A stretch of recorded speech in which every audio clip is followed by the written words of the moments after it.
Nora. Wag yan, ano yan ang electric fan eh. Oh.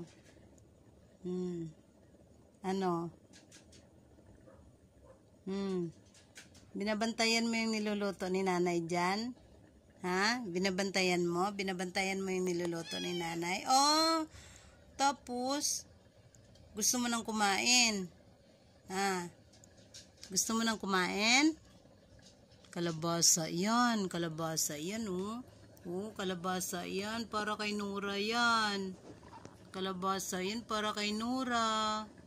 Ulam ni Nora yan. Kalabasa. Nora. Hinihintay mo? Hinihintay mo? Hinihintay mo yung kalabasa? Hinihintay mo? Nora.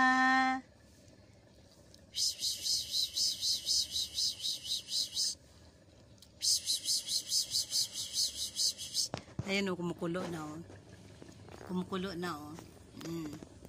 Kumukulo ng pagkain ni Nora. Buksan natin, buksan natin. Ha? Oh, wow. Wow, maluluto na ang pagkain ni Nora. Oh, sabi niya, ako rin ay, buksan mo nga, Nay. Titingin ako, Nay. Gusto mo mapasok yung nguso mo dyan? Ha? Gusto mo? Ah, grabe naman. Si nanay gustong pasuin ang nguso ko.